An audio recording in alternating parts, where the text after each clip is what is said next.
Hey guys, it's April 22nd, or April 23rd now. I'm a little bit late, but I don't give a shit.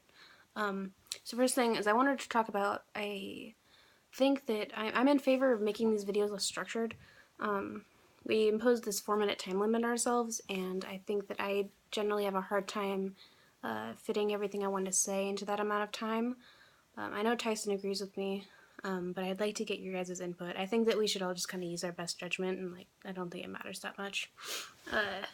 Second thing is, you guys don't care, I'm sure, but I made Tyson kill Oscar the Spider for me at 2 in the morning the other night, so that means I will stop talking about it. Third, I had a challenge idea.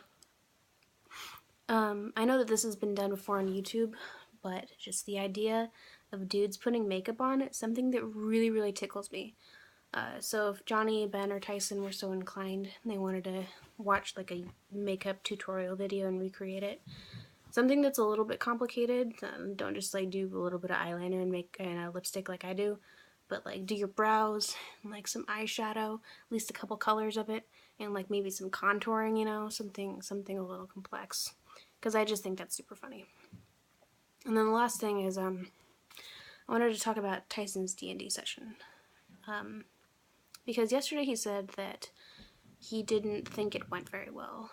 And that's really surprising to me because I actually thought that was probably my favorite session so far in the campaign. So yeah, that's surprising that he didn't like it. I think part of the reason for that is we weren't able to get to any of the encounters that he had planned, but I actually really preferred that. Basically, background. We're like this hero team working for the castle, and we just finished up this tournament where we were competing against the other hero teams, and just various trials and stuff, testing all of our skills and prowess, you know. And we had won, so we were celebrating. And Peter's character, which I don't think Ben or Johnny has met Peter, but his character Cran is like this 15-year-old human who is really reverent of nobility. And he had gotten this letter from the king several sessions ago, and for whatever reason he decided not to read it immediately. He's like, I'm gonna wait until the time's right. Even though the king never said wait until the time's right, it's like it doesn't matter. So we all thought this letter was gonna be just like, you know, Cran, you're cool, you're a good hero, keep it up, I have faith in you, you know. But it turned out to be like way heavy. It was pretty much like, some shit's gonna go down in the next few months. I'm pretty sure there'll be an invasion, and I don't think I will survive it. And like Cran finishes his letter, and he's out in the balcony, and it's raining really hard, and he looks up and sees just a bunch of torches and men storming the gates. So we're like, some shit's going down. And like, our party was completely separated. Like, we were all off doing our own thing. None of us was together. So my character, Vera, was a halfling rogue. She was passed out in the Great Hall. She'd gotten really drunk when she was celebrating, and you know, as she does. And so she pretty much woke up to a bunch of dudes bursting through the door. And she tried to hide, but like the main dude found her almost immediately, started terrorizing her. And so she was really freaked out. Normally she takes things not seriously at all, and she's got a lot of bravado, but she thought she was facing almost certain death because, you know, these guys are super powerful. So she had none of her bravado, and it was a really sobering moment for her. And like, so she was able to escape because Tyson's not going to just kill our characters like that. So pretty much just like, oh, these men aren't concerned with killing her. They're trying to kill the king. So she got away. But like the rest of the session, she just saw everything fall apart around her. Her team was in shambles.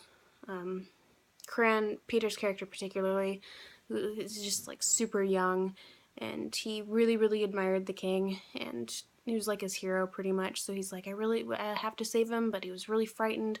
So he was just an emotional wreck. Cecily's character was an emotional wreck.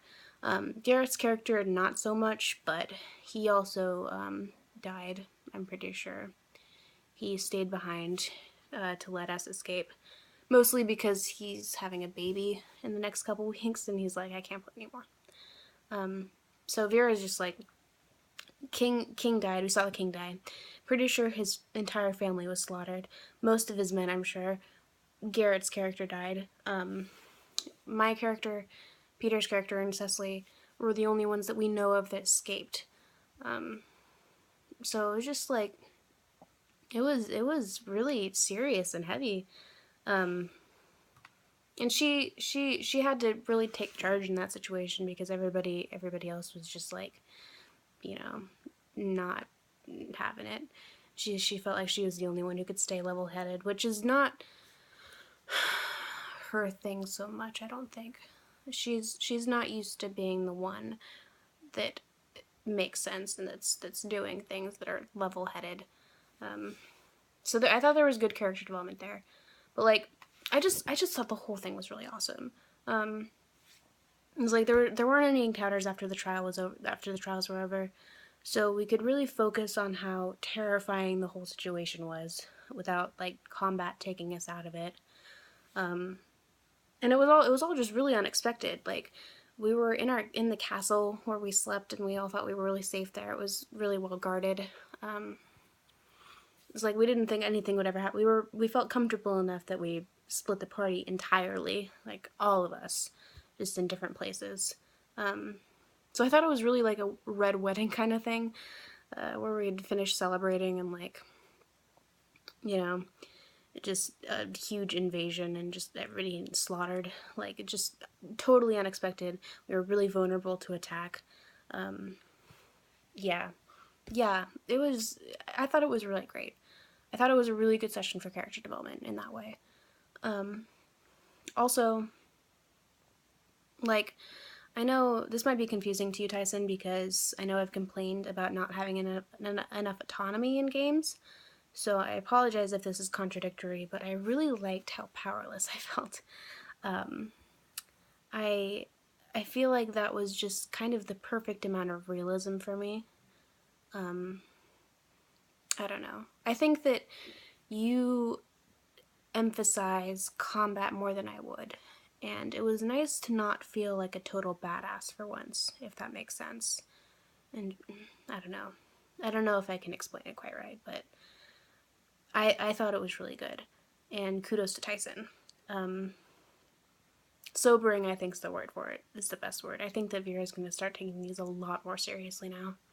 So yeah, I think that's pretty much it. I know I went way over time, but I don't give a shit. But I have nothing else to say, so bye.